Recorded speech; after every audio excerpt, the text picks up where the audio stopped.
Hello and welcome back to day 23 of Advent of Tess.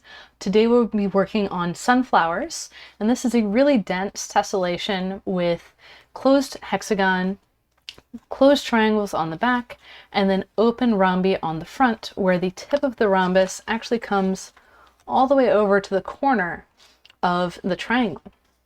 And you might be saying, wow, Madonna, are you trying to kill us here? Why are you giving us this tessellation to do?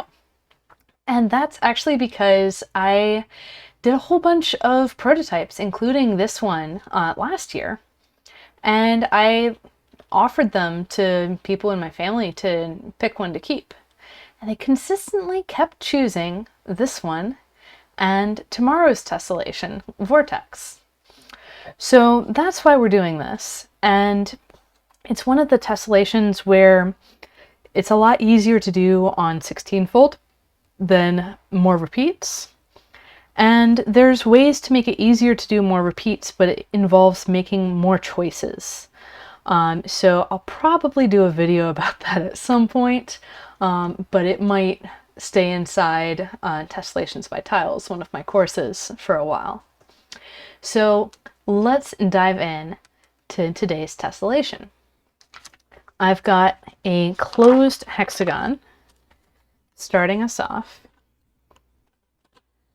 and getting everything set up here.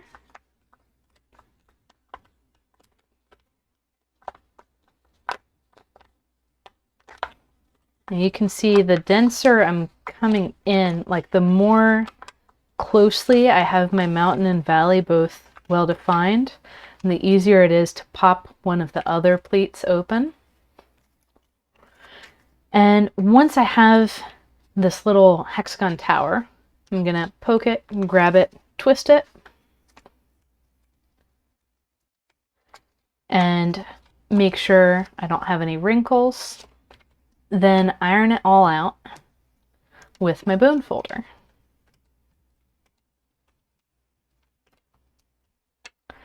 Next up, we're going to flip the paper over. So you might remember open triangle wheels from day 17. This is going to be a very similar tessellation, but it has closed triangles instead of open and open rhombi instead of closed. So we're going to be putting closed triangles as densely as possible around this closed hexagon hole. That puts our target grid intersection one spacing out from the closed hole, and we'll bring up our target intersection. And I like to bring this up as not as twisting around just yet, just bringing that point in and down, so I can then twist the remaining pleat that had its valley on the opposite side and set up my triangle. Since our rhombi are going to be on the opposite side, we're going to work around with the parallel pleat. We need to be careful not to skip. This one's going to be dug out from under the previous twist. So if we're doing that same thing with this one, we're going to be letting the folded triangle fold in half as we set up our twist, then open back out as we set the correct fold orientation. And we're going to keep doing that all the way around. So we'll find our target grid well, first we'll dig our pleat out from under the previous triangle. Then we'll find our target grid intersection, one spacing from the center. There's our target intersection. We'll erase, on screen, Madonna. So we'll dig our pleat out from under the previous triangle. We'll find our target grid intersection, one spacing from the center. We'll erase the extension of the pleat past that target and make sure that our neighboring triangle's pleat stays folded. Then we'll set up our three-way intersection and finally get it into a closed triangle twist.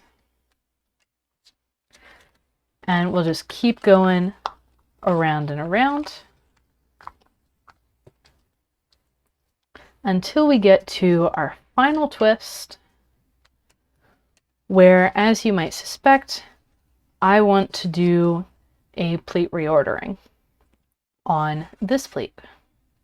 So the valley for this triangle that we're putting in is going to come out from the center like so. And so we can pop the valley down as we set up our three-way intersection. Let the mountain and the valley stay together. Then close the overlap back with the pleat from the first triangle. Then open our triangle out to get our final twist. Aren't you glad this is recorded? So with that teeny tiny wheel, we're going to flip over, and here we have what I'm going to call the fun part. As my students would tell you, run screaming when you hear me say fun part. We are going to put an open rhombus twist on each of these intersections. And the way this open rhombus is going to go in is we've got our anvil shape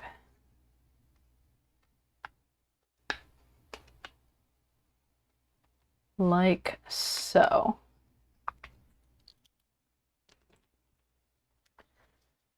So when it's fully closed, it looks like this. And that's our anvil. So we're going to need a fold up here. And we're going to need a fold kind of tucking into whatever else is going on here. And I'm letting that whatever else is going on kind of open up and give me the space. And notice what I'm doing. I'm squashing in the air, which I don't usually do. So I can get everything to line up, and I'm going to take my bone folder underneath to iron out, give me a little bit more flexibility in here. And set all of that up. And then I'm going to let this overlap that I had opened up collapse back again on top of my latest rhombus. This will put a new pleat through the rhombus. We'll have an accordion pleat in here, but I want to go around in the other direction instead of continuing to open this way, because I've got open space here. And so for the next one, when I put in my next anvil, it's all in open space and I can fold it down on my desk.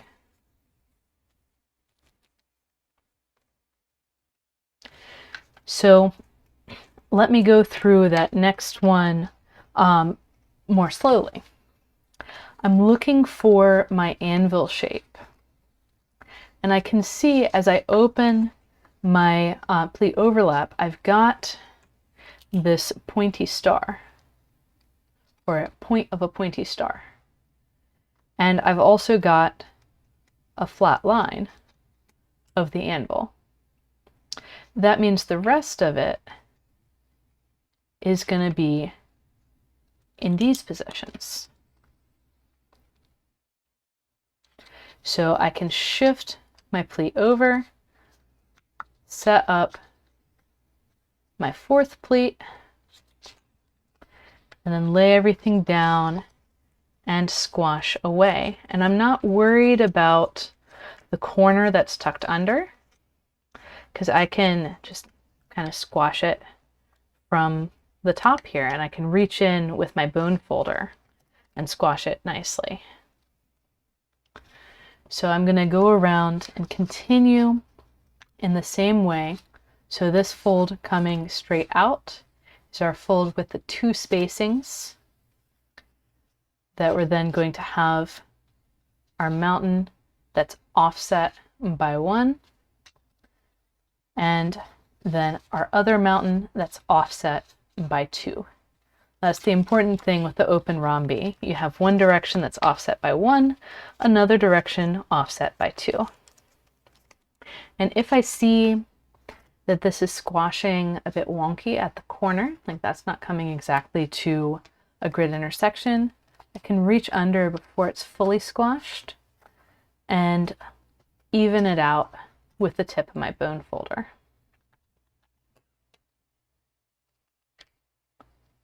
Much harder to do if it's already all the way squashed. So we're going to continue around.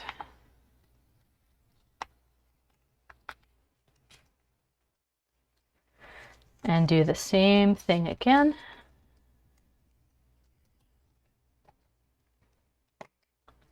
And one more time. And this time we get to set our original rhombus back on solid ground and set up our 6th and final rhombus, which then squashes to complete sunflowers.